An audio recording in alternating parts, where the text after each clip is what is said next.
I only play to win.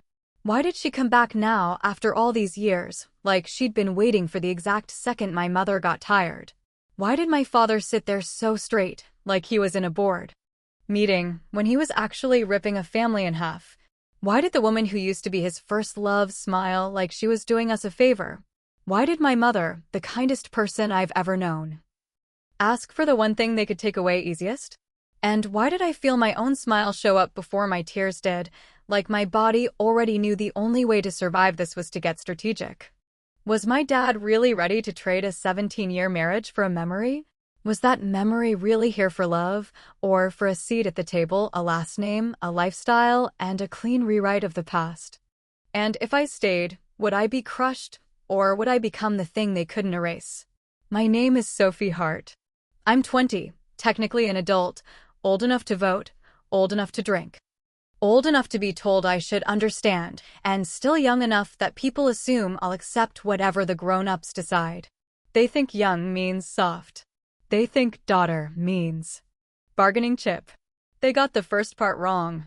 We lived in Lakeview, a clean, expensive neighborhood in Chicago where the sidewalks are always shoveled and the houses look like they've never had a bad day. My father, Graham Hart, ran Hartwell Capital Group, the kind of investment firm that sponsored charity galas and printed his name on museum wings. He looked good in photos, always did, hair silvering at the temples in a way that made people call him distinguished instead of aging. He had that steady, confident tone that made strangers trust him with their money and made my mother trust him with her life. My mother, Elena Hart, wasn't born into that world. She grew up in Cicero, worked 2 jobs in high school, paid her way through community college, could hem a dress and cook a meal that made you believe in God again. She loved quietly, the way people love when they're scared love is temporary. She made our house a home so carefully it felt like she was always trying to prove she belonged in it. Then the doorbell rang one Tuesday night, and everything we'd built started dissolving like sugar in hot tea. The living room lights were too bright. The fireplace was off. My father sat on the sofa with his legs crossed, a leather folder on the coffee table in front of him. Across from him, my mother sat with her hands folded so tightly her knuckles were white. Next to my father was a woman in an ivory coat, legs angled like she'd practiced it, hair glossy, lipstick soft pink, eyes big in that I'm harmless way.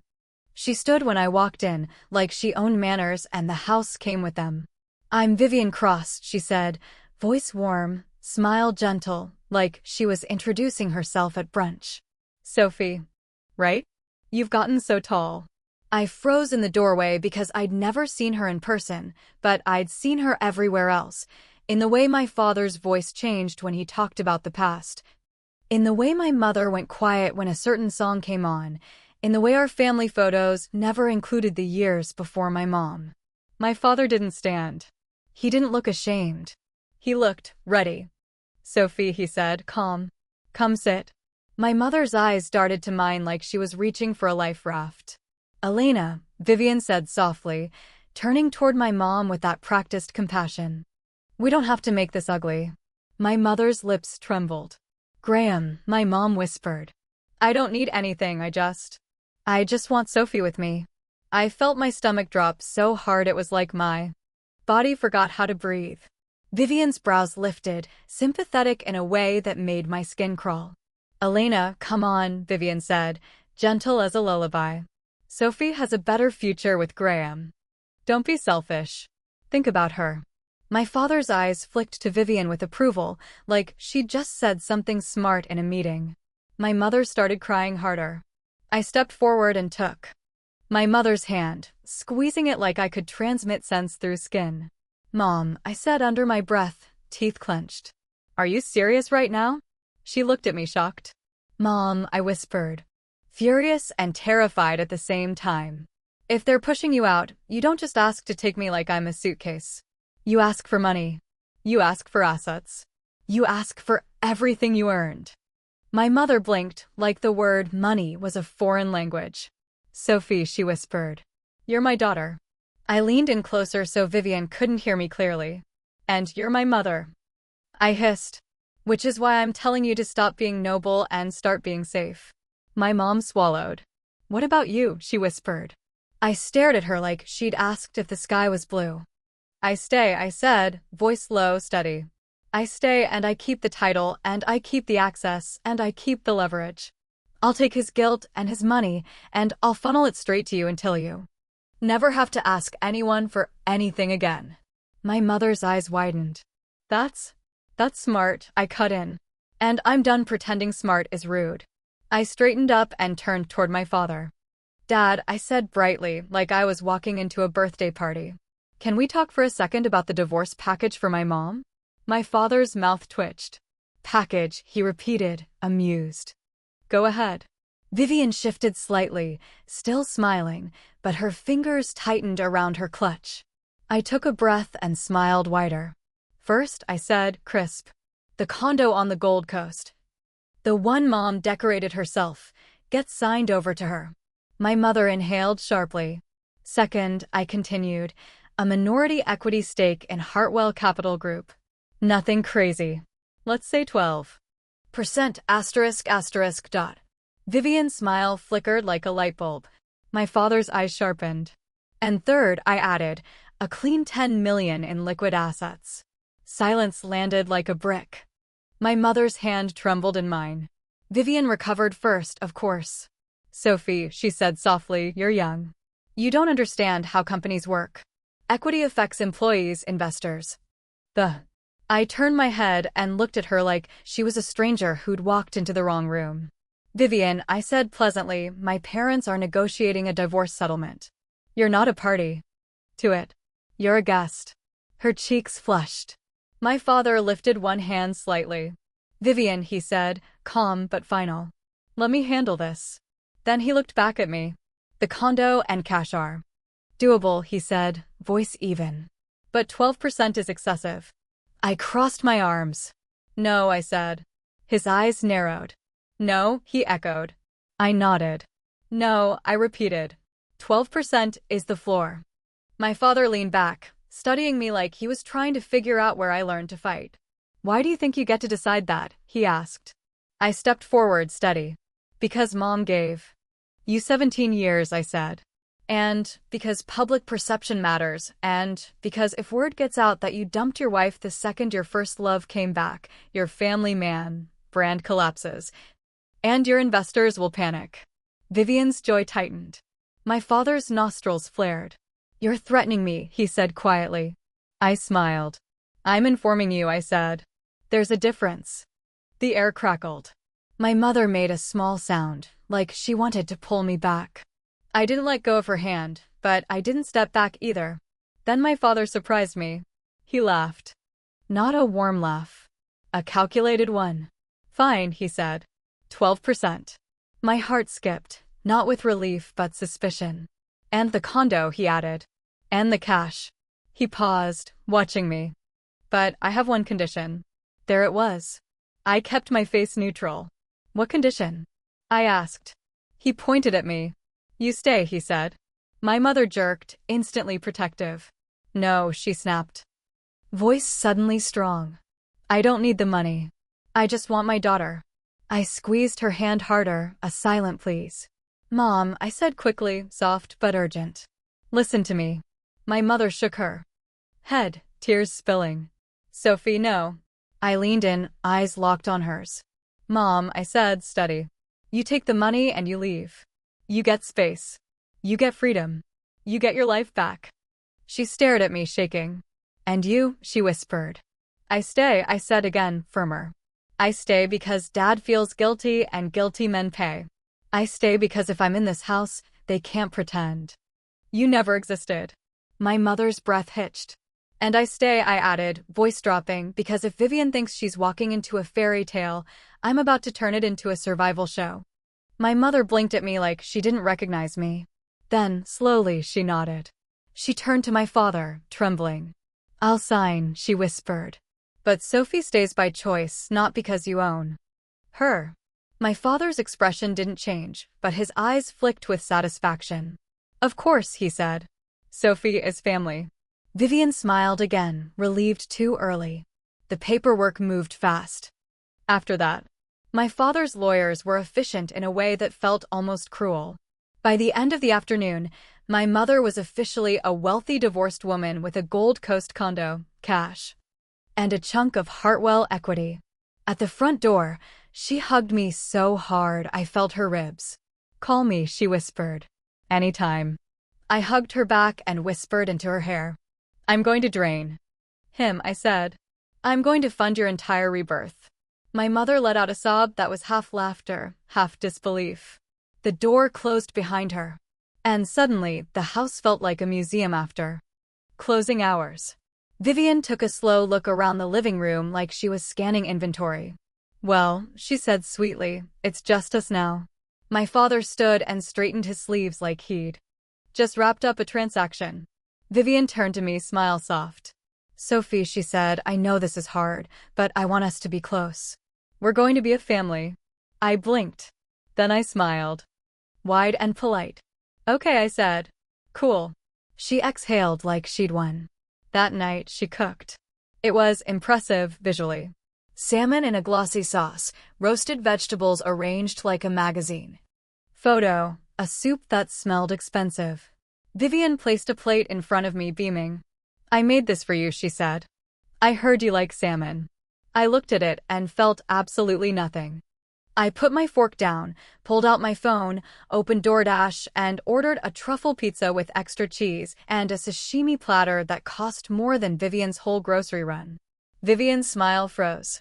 "Sophie," she said carefully, "I worked really hard on dinner." I looked up, pleasant. "Vivian," I said, calm, "Dad has a chef. You don't need to do this." Her face tightened.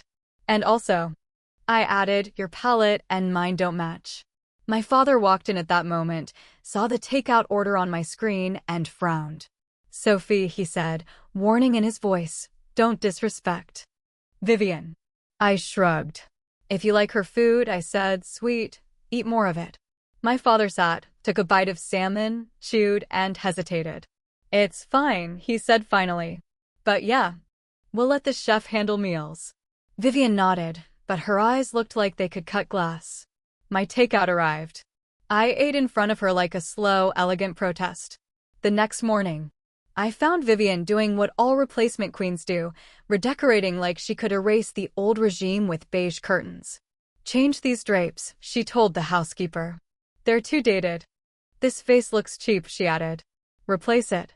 "And Graham's office," she said, breezy. "He likes it clean. Get rid of all the clutter." The clutter included my mother's favorite framed photo of us at Navy Pier. I stepped into the room and smiled without warmth. "Don't touch that," I said. The housekeeper froze. Vivian turned, surprised. "Sophie," she said softly, "I'm just updating the house. It'll make everyone feel better." I leaned against the staircase rail, casual. "I feel better with it the way my mother left it," I said. "If you don't, you can always live somewhere else." My father's voice cut in from the dining room. "Sophie." I turned my head and raised my eyebrows like, "Wow, I'm shocked you're defending your first love, sir." "Dad," I called back, cheerful, "you said Vivian gets to decide things around the house now, right?" He appeared in the doorway, jaw tight. "Yes," he said. "She does." I clasped my hands like an angel. "Oh, great," I said. "So she gets to decide everything about me too?" My father paused, then nodded reflexively. "Sure," he said, impatient. I pulled out my phone, opened a luxury brand site, and held it up. "Vivian," I said brightly, "which color should I get for these bags? Or should I get all of them?" Vivian blinked. I swiped to a charity auction listing. "And next week," I added, "there's a gala. I want that diamond necklace in the live auction. How high should I bid before I stop?" I smiled, wide and innocent. "Dad said you decide," I said. "So I'll just run my spending by you now." Vivian's face strained. My father's nostrils flared like a bull seeing red. I tilted my head. "Dad," I said, sweet as poison, "you're not going to walk that back, are you?" Silence. Then, with the defeated dignity of a man cornered by his own words, my father pulled out a matte black card and handed it to me. "Use this," he said. "The limit will cover whatever you think you're doing." I took it with both hands like it was sacred. Thanks, Dad, I said, sugary. You're the best. I turned to Vivian and smiled. See? I said. He loves me so much. You can focus on him, and I'll handle me. Vivian's smile twitched into something ugly for half a second before she smoothed it out. From that day on, I became a professional burner of money. Limited edition bags. Weekend suites. Private dining rooms. Flights for study trips. Jewelry auctions. A spontaneous birthday party that required renting out a rooftop. Every invoice hit my father's phone like a snowstorm in July. He called me again and again, voice shifting from anger to exhaustion. Sophie, he said one night, be honest with me. Are you doing this to punish me? I sniffed like I was about to cry. Dad, I said, wounded, how could you say that? He sighed. You're spending like you're trying to prove something. I leaned into the performance. Dad, I said softly, you bought Vivian a new life. Mom had to leave everything. I can't sleep. I can't breathe. Let me at least buy distractions. There was a long pause. Then, the predictable. Surrender. Fine, he said. Spend. Just, don't embarrass us. I smiled into the phone. Of course, I said. Never. The moment I hung up, I walked into the boutique and told the sales associate, wrap the new collection and ship it to my mom's condo. Because this wasn't just spite. This was funding. I expected my mom to call me crying, homesick, lonely. Instead, when she called, I heard music, laughter, and what sounded like an entire crowd cheering.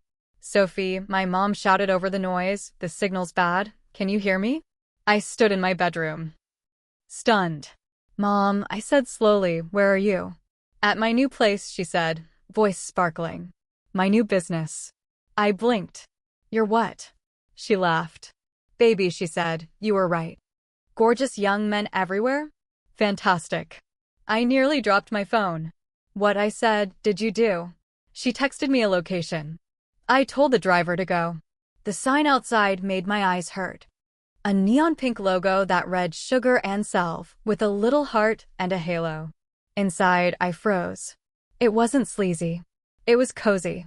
Plush couches, soft lighting, a tea bar, a Lego corner. A boxing corner, a shelf of board games, a wall of affirmations that made you want to roll your eyes until you realized you needed them. And the gorgeous young men were employees. In bright uniforms, wearing name tags, trained like high-end hospitality staff.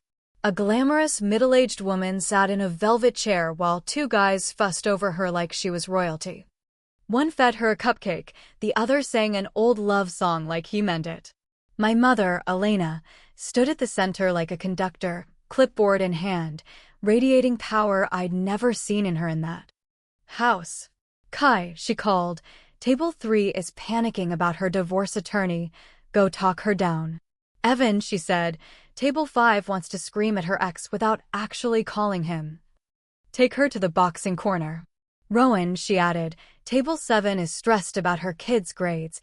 Do the homework coach bit and make her laugh. I stared at her like she'd been replaced by a better, brighter version of herself. She saw me and waved. Sophie, she called. Come here. I walked toward her in a daze. Mom, I said, what is this? She grinned, proud. Emotional. Wellness, she said. Companionship. Safe fantasy. No sex, no mess, no scandal. Women pay for attention, for kindness, for being seen.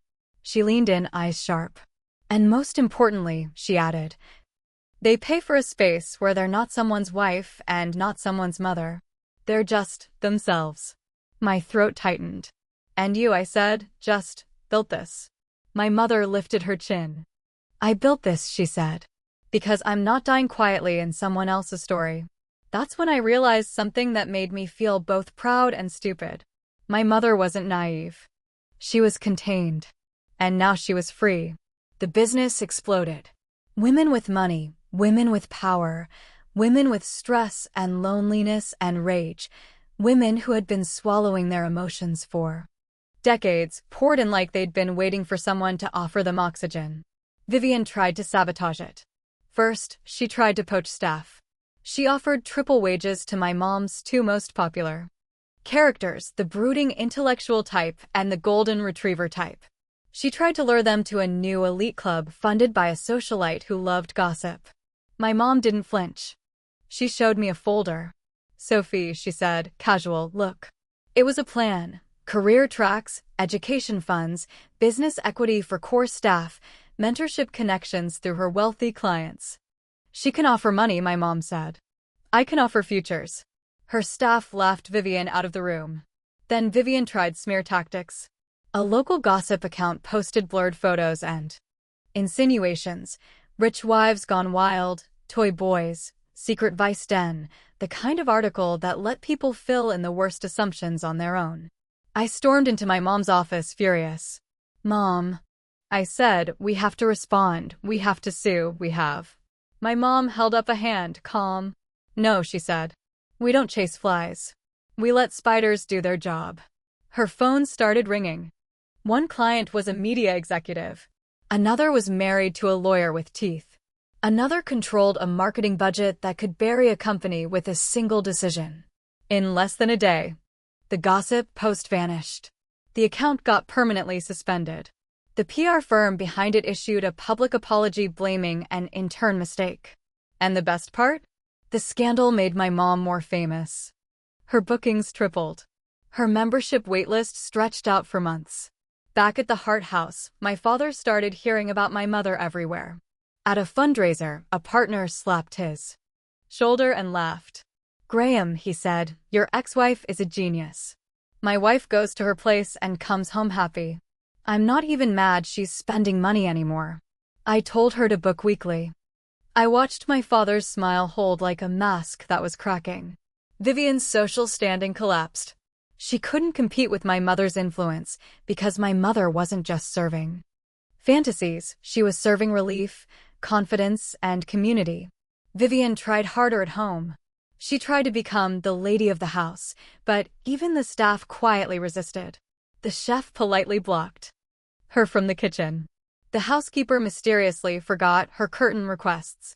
The walls didn't bend to her will. One night, I overheard the first real fight between Vivian and my father. Vivian's voice shook, raw. "What am I to you, Graham?" she demanded. "Who is the woman of this house? Is it me or is it her ghost?" My father sounded exhausted. "Vivian," he said, "not tonight." "Not tonight." Vivian laughed, bitter. "You're thinking about her, aren't you? You regret it, don't you?" My father didn't answer fast enough. Vivian's voice broke. "I gave up everything to come back," she said. "I came back for you." My father exhaled hard. "Stop," he said. "You're being unreasonable." And then he walked away, leaving her standing there with her perfect hair and her collapsing fantasy. After that, Vivian got quiet. Too quiet. She became sweet in a way that felt staged, overly attentive, overly gentle. My father softened, because he's the kind of man who likes peace more than truth. Then, 2 months later, the housekeeper whispered to me in the hallway. "Miss Sophie," she murmured, "I think Miss Cross is pregnant." I smiled slowly. Not because I was happy, because I smelled the move. That night, Vivian wore a silk nightgown and sat close to my father on the sofa, like a commercial for intimacy. "Graham," she said, voice trembling with fake joy, "I'm pregnant." My father paused the financial news on the television and turned his head, expression unreadable. Vivian reached into a folder and pulled out an ultrasound photo like it was a winning lottery ticket. "I'm 6 weeks," she whispered. "We're going to have a baby." She glanced at me, a flash of triumph in her eyes. I sat across from them, peeling an apple, calm. "Congratulations," I said brightly. "Dad, guess you'll want to throw a party." My father stared at Vivian for a long beat. Then he asked, quiet and cold, "Are you sure?" Vivian nodded too fast. "Yes," she said. "I'm sure." My father took the ultrasound, looked at it for half a second, and tossed it onto the coffee table like trash. "I told you," he said, voice flat, "I only have one child. Sophie." Vivian's smile collapsed. "What?" she whispered. "Graham, this is our baby." My father stood up. "Our baby," he repeated, almost laughing. "Vivian, what do you take me for?" Vivian's face drained. What are you saying? She demanded. My father's eyes were ice. I had an accident years ago, he said. I can't have children. The room went so quiet I could hear the hum of the refrigerator in the kitchen. Vivian's lips trembled. No, she whispered. That's not true. My father's jaw tightened. It's true, he said. So tell me again where that baby came from. Vivian shook her head violently, tears streaming. You're lying, she sobbed. You just don't want this baby. You're making this up to get rid of me. My father didn't even flinch. Believe whatever helps you sleep, he said. But you're leaving tonight. Vivian lunged, grabbing his leg, sobbing. Please, she cried. Graham, please, I love you. I made a mistake. My father ripped his leg free like she was something stuck to his shoe. Get her out, he said to security. Vivian screamed as they dragged her toward the door, her sobs echoing through the house like a warning siren. When the door finally slammed shut, the silence felt heavy, weirdly peaceful. I finished my apple, tossed the core, and walked behind my father. Dad, I said calmly. I'm not trying to control who you love, but your taste in women is genuinely tragic. He didn't answer. He just stood there, shoulders slightly hunched, like a man who'd won a battle and still lost the war. After Vivian was gone, my father unraveled. He stopped going to the office. He shut himself in his study. He let his executives run meetings. He stared at his phone like it might deliver the old version of his life back to him. My mom, meanwhile, leveled up again. She partnered with a struggling tech company and launched an app called Solace, a digital companion and emotional coaching platform for women. Video sessions, accountability work sessions, role-play argument practice, healthy boundaries training, no scandal, all structure. Within months, Solace hit millions of users. Then came product lines, aromatherapy kits, skincare collabs, self-care boxes. My mom bought a small production studio to develop a series of short dramas about women rebuilding themselves after betrayal. She went from the wife Graham left to the CEO Elena Hart. And that's when my father finally couldn't stand it.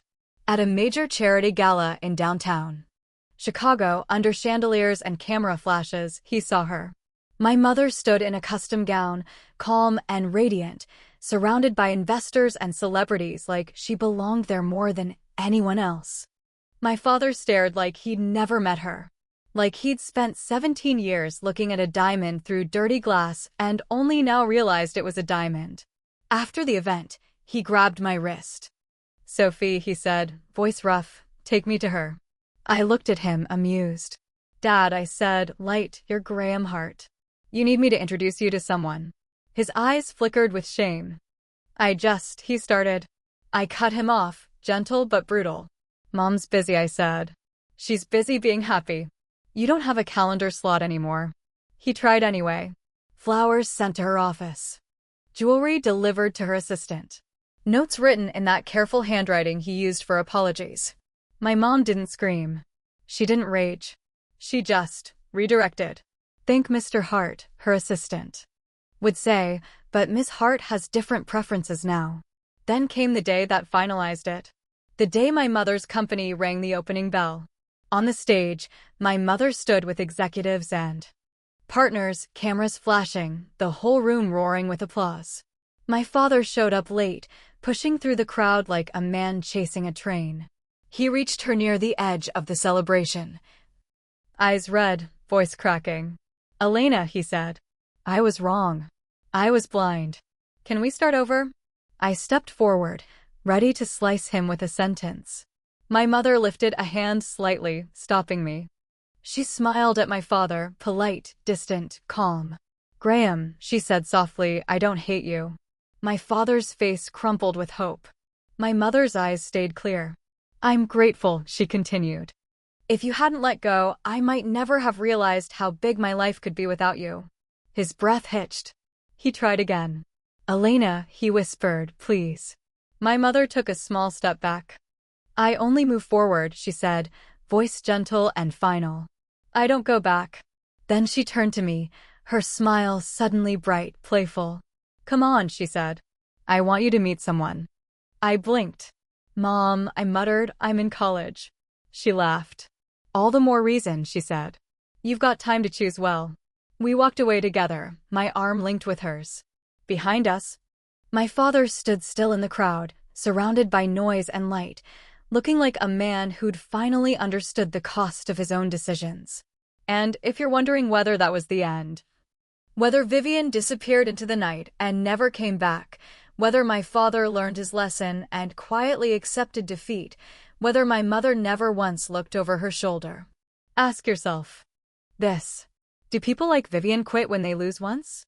Do men like my father accept being written out of a story they thought they owned? And do girls like me, girls who learn to smile while sharpening a blade, ever stop at one victory? Because the truth is, the moment Vivian walked into our living room and called herself gentle, I started counting exits. And the moment my mother signed those papers and walked out with her head held high, I started planning the sequel.